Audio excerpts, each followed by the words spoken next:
Permission అడగలేదు.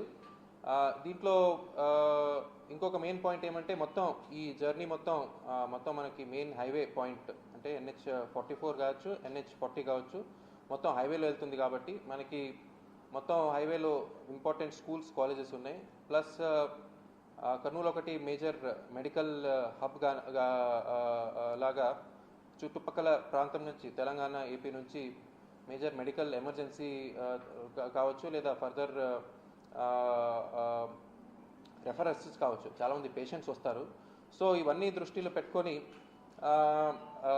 ఈ ఎలాంటి ప్రొసెషన్ కానీ, ఎలాంటి ర్యాలీలు కానీ, ఎలాంటి పబ్లిక్ కాంగ్రిగేషన్ కానీ పర్మిషన్ ఇవ్వడం లేదు. వాళ్ళకి మనం లిఖితపూర్వకంగా ఇవ్వడం జరిగింది.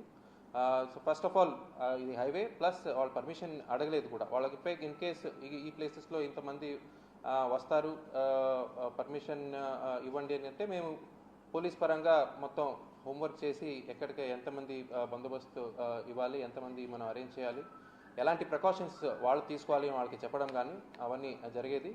సో మెయిన్లీ మనకి ములాఖాత్కి ఫార్మర్ సీఎం గారు వస్తున్నారు కాబట్టి ఆ ములాఖాత్ కోసమే పర్మిషన్ ఇవ్వడం జరుగుతుంది. దట్టు ఫార్మర్ సీఎం గారు Z+ సెక్యూరిటీ కలిగిన వ్యక్తి కాబట్టి ఆయన సెక్యూరిటీ కూడా చాలా ఇంపార్టెంట్. సో ఆ కాన్వాయ్లో ఉన్న వెహికల్స్ ఏమున్నాయో ఆ కాన్వాయ్ వెహికల్స్ మాత్రం ఎయిర్పోర్ట్ నుంచి ఈ రోడ్ మార్గం ద్వారా జైలుకి విజిట్ చేసి తిరిగి వెళ్ళడానికి మనం లిఖితపూర్వకంగా వాళ్ళకి పర్మిషన్ ఇచ్చినట్టు కమ్యూనికేట్ కూడా చేయడం జరిగిందండి. సో ఆర్గనైజర్స్కి మీ ద్వారా again I'm trying to request పబ్లిక్కి ఇన్కన్వీనియన్స్ జరగకుండా, ఎలాంటి ట్రాఫిక్ జామ్ జరగకుండా, ప్లస్ పబ్లిక్ ఆర్డర్ డిస్టర్బెన్స్ జరగకుండా రేపు ఎక్స్సీఎం గారి విజిట్ జరగాలని ఇంకొకసారి చెప్తున్నాను. Thank you.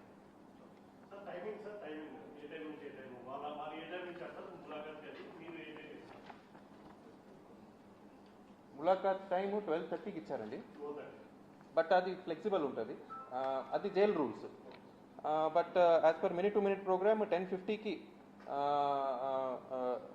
Farmer CM Shri YS Jaganmohan Reddy గారు ఉరవకల్ ఎయిర్పోర్ట్లో ల్యాండ్ అవుతారు. 11 to 12:30 రూట్ ఇది జర్నీ టైం ఇచ్చారు. ఆ తర్వాత 12:30 to 1:30 పరామర్శ. ఆ తర్వాత 2:10కి ఎయిర్పోర్ట్ చేరుకొని ఇక్కడ నుంచి టేకాఫ్ అవుతారు.